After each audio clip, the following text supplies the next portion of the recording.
Dumating nga si Gregorio sa Casagrande. Ngunit alam naman natin na ang nag-iisang rason, mga kabagis, ibig lang sabihin nito ay kukunin na niya ang hiyas na nasa loob ni Camila. Isla, anak, ipaubaya mo na sa akin ang paglaban kay Gregorio. Ikaw muna ang bahala sa babaeng kasama niya. Hindi pa natin siya kilala at hindi rin natin alam kung ano ang kakayahan na meron siya. Kaya't kung may pagkakataon ka, gusto kong gamitin mo ang kakayahan mo para makita ang kanyang nakaraan. Bilin ni Senyor Amador na halata mong pinag-iisipan niya nga ang mga gagawin nila. Oo, ama, masusunod ho, sagot naman ni Isla sa ama nito. Kung ganon, tayo na. Salubungin na natin ang mga panauhin sa mainit na pagtanggap. Wika ni Senyor Amador sabay ng paglalakad nila patungo sa bahagi kung saan lumabas si Gregorio at ang babaeng kasama nito. Samantala, ang gabunang si Camila naman ay gwardyado na ng ilang gabunan sa loob ng Casagrande kasama si Senyora Celestina at Ismael. Patindi na ng patindino ng tensyon sa labas ng Casagrande dahil nung makita nga ni Senyor Amador si Gregorio ay muling nag-apoy ang galit nito dahil sa lugar na ito namatay si Silvino at Severino dahil nga kay Gregorio. At habang naglalakad noon si Amadorino Dalagit ay sinasariwa pa ng kanyang mga alaala ang mga nangyari na para bang ginagamit niyang gasolina ito sa kanyang katauhan na mas lalong nagpapatapang sa kanya na harapin at paslangin si Gregorio.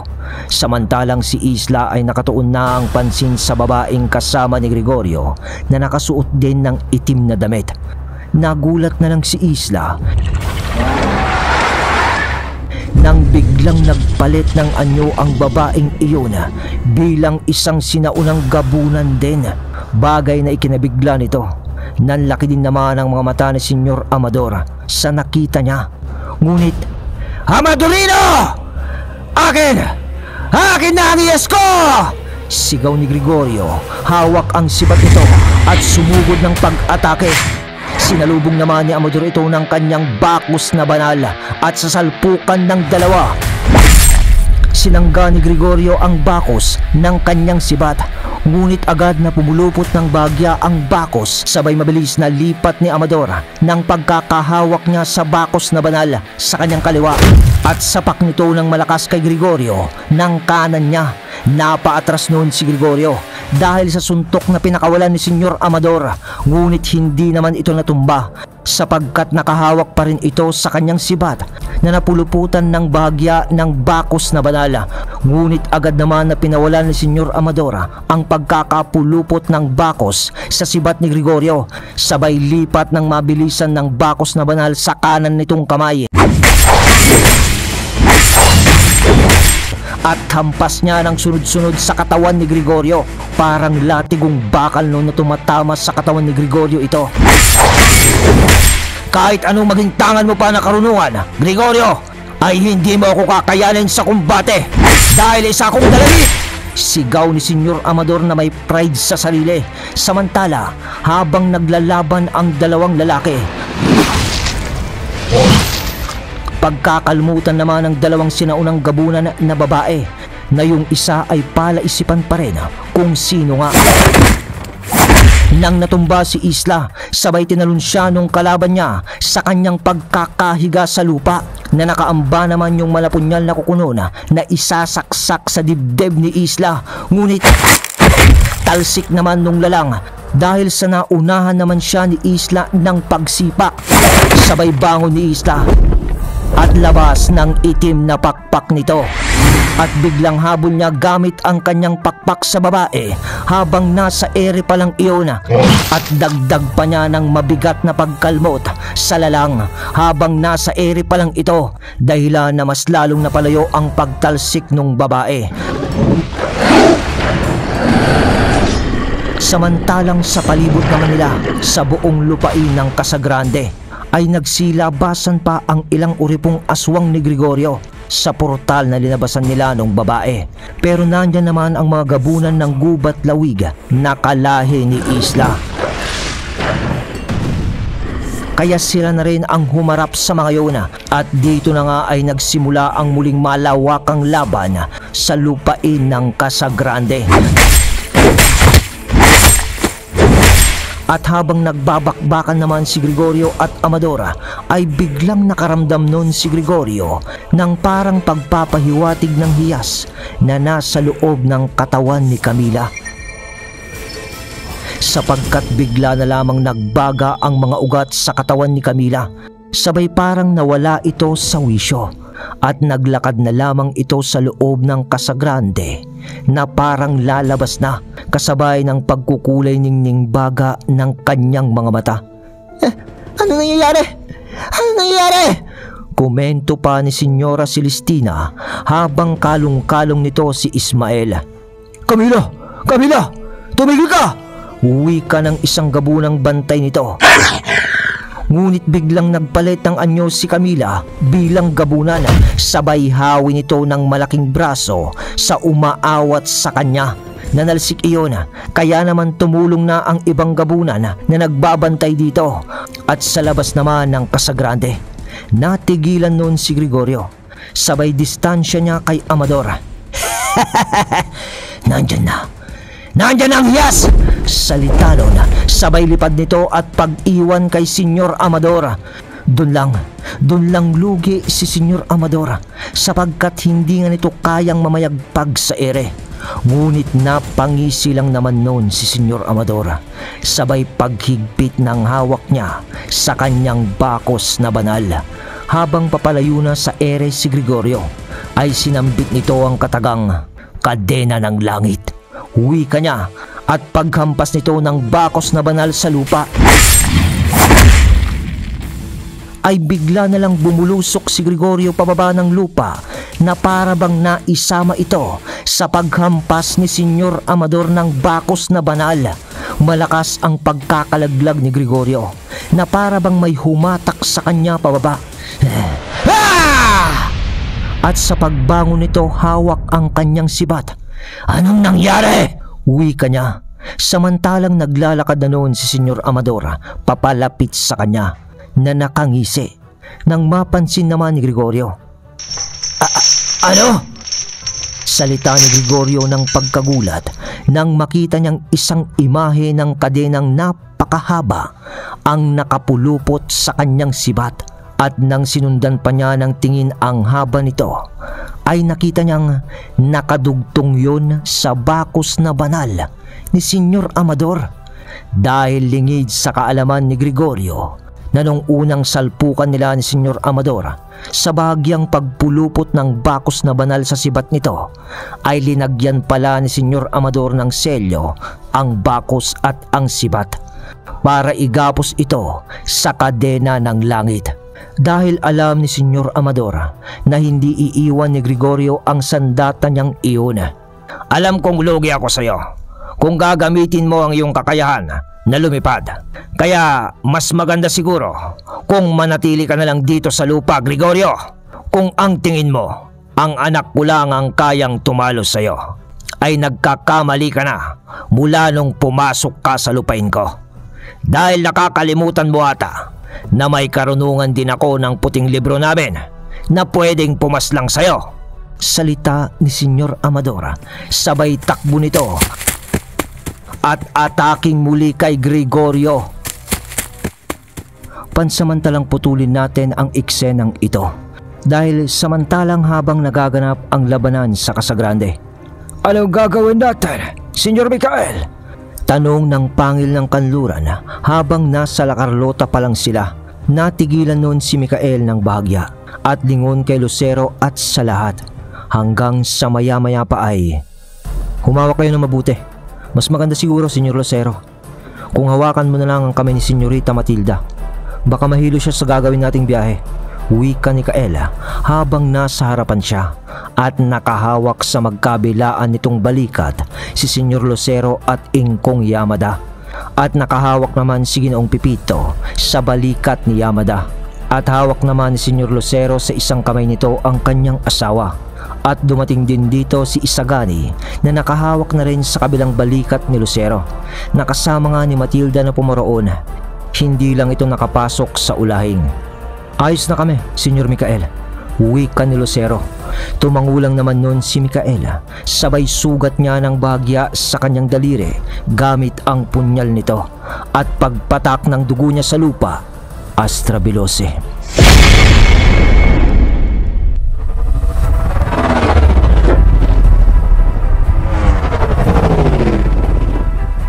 Ginamit ni Kael ang isang kakayahan ng 6 na maestro upang lakbayin ang mapa ng Negros Occidental mula sa La Carlota patungo sa Victorias ng mabilis kasama ang buong grupo nito. Samantala ay sa kaganapan na tayo ng Casagrande, patuloy pa rin naman sa pakikipaglaban si Isla sa katunggalin nito at ang mga gabunan ay nakikipagbakbakan pa rin naman sa kaparehas nilang aswang na uripon ni Gregorio. At kay Gregorio Baldombre naman at Amadorino Dalagit, nagtaka naman si Gregorio sapagkat nakita niyang sa pag-atake ni Senyor Amador ay taliwas ang tinungo nito. Sumalida ito sa kabilang bahagi ni Gregorio at nang papaikot na si Senyor Amador sa kanya, dun lang niya napagtanto na iginagapos na sa kanya ni Senyor Amador ang kadena ng langit. Siyam na tali ng tanikala, Ama namin sa langit, igapos ang kasalanan. Bulong ni Amador habang papaikot itong tumatakbo sa palibot ni Gregorio. Pero nang nalaman ni Gregorio ang balak na yon ni Senyor Amador, ay huli na ang lahat para sa kanya sapagkat sa paghatak ni Senyor Amador ng bakos na banal ay sa isang ikot lang niya kasama ang mga usala ay naigapos na ang buong katawan ni Gregorio ng 9 na ikot ng imahe ng kadena. Nagpupumiglas si Gregorio noon, ngunit wala na. Huli na siya ni Senyor Amador hanggang sa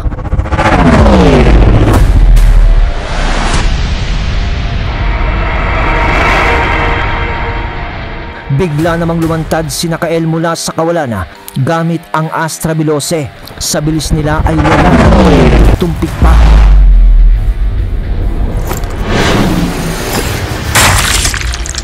Pagdaan ni Kael sa tabi ng nakagapos na si Gregorio, natanggal ang ulo nito mula sa kanyang katawan dahil sa pagdaan ng talim ng espada ni Kael na pangil ng kidlat. Ito na ang ikatlong kamatayan mo.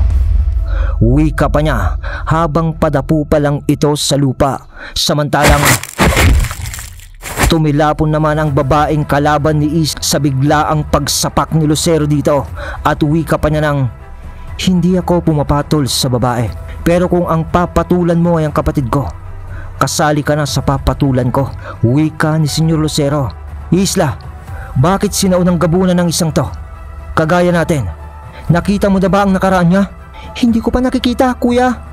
Sagot ni Isla habang si Lucero ay naglalakad patungo kung saan tumilapon yung isang babaeng sinaunang gabunan. Kung ganon, marapat na malaman natin ito. Tugon lang niya at mabilis na kumilos na paglapit sa babae. Samantala, ang tatlo naman, si Ginoong Pipito, si Isagani at ang pangilang kanluran ay tinulungan naman ng mga gabunan na itaboy ang mga uripon ni Gregorio. Nakakairita talaga yung mga insekto mo, Pipito. Ha? Wala tayong magagawa. Mambabarang ako eh. Usap ng dalawa habang nakikipaglaban silang tatlo. Samantalang sa naputol naman na ulo ni Gregorio ay bigla na lamang nagbitak-bitak yun na parang marmol kasabay yung katawan nitong nakagapos at natumba na iyon. Unti-unti na rin nung naglalaho ang imahe ng kadena ng langit sapagkat patay na nga ang iginagapos nito. Hanggang sa mga ilang segundo lamang ay nadurog na ang buong katawan ni Gregorio na parabang nabasag na salamin, ngunit kulay itim, pati yung ulo nito. At yung portal na kanina nalinabasan nila ay naging pahigop naman na ang ganap nito. Dahil dito, pira-pirasong katawan at ulo ni Gregorio ay hinigop na ng portal na parang salamin na itim na nagliliparan At pati ang mga oripon nitong aswang ay sapilitang hinigop na rin ng portal. Ngunit sa babae ay patakbo na rin ito papasok ng portal.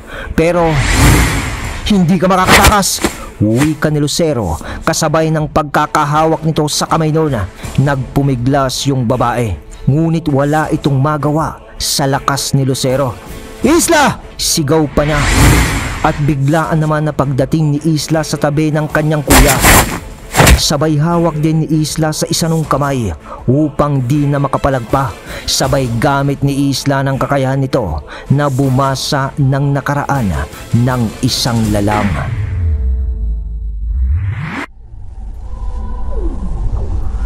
Nang pumasok na nga sa kaisipan ng dalawang magkapatid ang nakaraan ng babaeng iyon, ay nakita nilang ang kanilang ama, si Senyor Inigo Lorenzo, ay nakasakay sa karwahe kasama ang isang batang babae. Ngunit biglang naputol iyon ng biglang bumalik sa pagiging normal na anyo ang babae at lumuwag ang pagkakahawak ng magkapatid dito dahil sa pagbabalik ng kalamnan nito sa dating laki. At pagbalik nila sa wisyo na magkapatid ay malapit naman na sa bunganga ng portal ang babae at tuluyan na iyong hinigop at nakatakas. Samantalang sa loob naman ng Casagrande ay bigla na rin lang nawalan ng malay noon si Camila nung nahigop na ng portal ang pira-pirasong katawan ni Gregorio. Anak, hindi ba tayo kikilos upang sundan sila? Hindi na, ama. Nakamit na niya ang ikatlong kamatayan niya, kaya wala munang saysay na sundan siya. Kailangan niya munang mabuhay ulit bago ko siya tugisin at patayin, sagot ni Kael. Ganun ba? Akala niya siguro kasi ay makakalusot sa akin dito, tugon ni Senyor Amador kasabay ng unti-unting pagsasara na ng portal. Nasa atin naman na ang dalawang yasama, kaya wala muna tayong dapat ipag-alala, salita ni Kael. Sa yugtungan na to ng kwento ng anim na maestro ay nakamit na ni Gregorio ang ikatlong kamatayan nito. Ngunit nananatili namang palaisipan sa magkapatid na salandig kung sino ang babaeng sinaunang gabunan na nakaharap ni Isla at bakit nasa panig ito ni Gregorio. Pero kahit pa ganun, matapos ng kaguluhang iyon ay nagpahinga lang ng isang linggo ang grupo ni Mikael dahil sa kailangan nilang mag-apura. At sa mga oras na to ay papunta na nga sila sa Sitio Luna at ganun pa rin ang diskarte. Naiwan sina Senyor Amador sa Casagrande habang nasa kanila si Camila at hawak naman ni Kael nga ang isa sa mga hiyas. Subali update tayo. 3 mahiwagang kagubatan na ang natatapos natin. At sa pang-4 na ngayon ay etong Sitio Luna ng Himamaylan.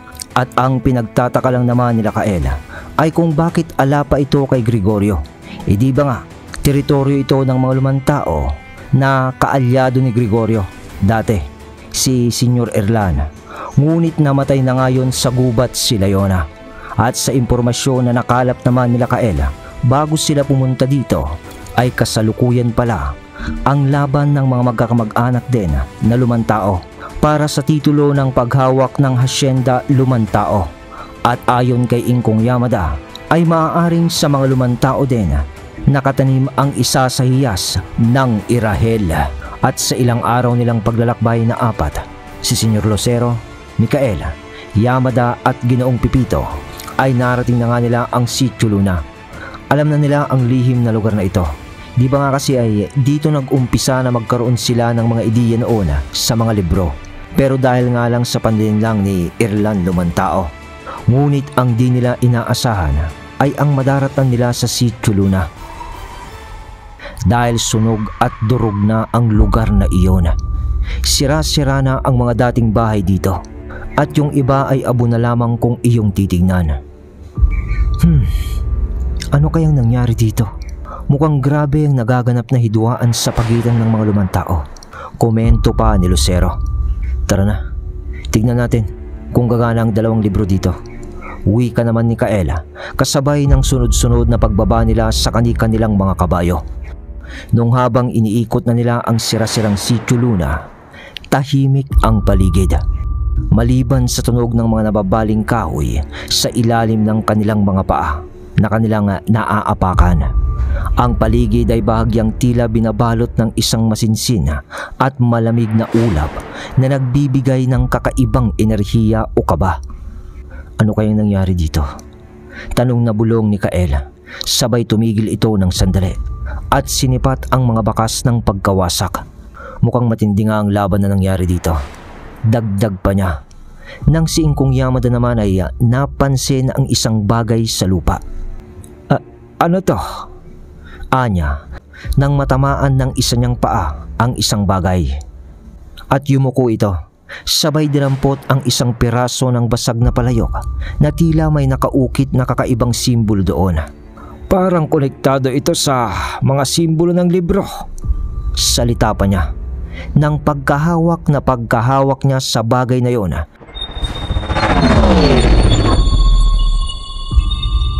bigla na lamang nagbago ang anyo ng paligid. Ang mahinang ihip ng hangin ay nawala at napalitan ito ng nakakabinging katahimikan. Bigla na lang ang lupa sa lugar na parang bakuran ng baryong iyon ay unti-unting umangat.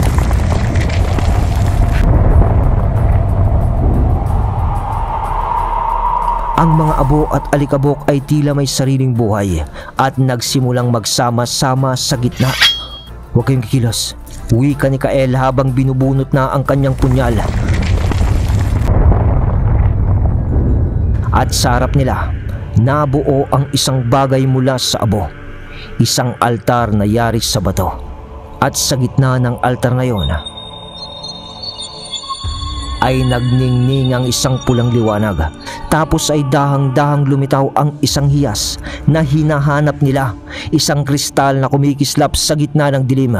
Ngunit panandalian lamang iyon sapagkat biglang napukaw ang hiyas ng napakabilis na parang linamon din ng batong altar. At sa eksaktong sandaling iyon, lumindol ang lupa at isang anino o imahe ang lumitaw sa likod ng altar. Ito ay tila hugis tao, ngunit may mga pakpak na tila itim na usok. Pagkatapos nun ay bumibigkas yun ng mga salitang hindi nila maintindihan. Ngunit ang boses nito ay nakaagaw ng pansin sa kanila. Ibigay niyo ang dahilan kung bakit ninyo hinahanap ang hiyas. Sabi ng nilalang sa isang malamig at malamlam na tinig na garalgal.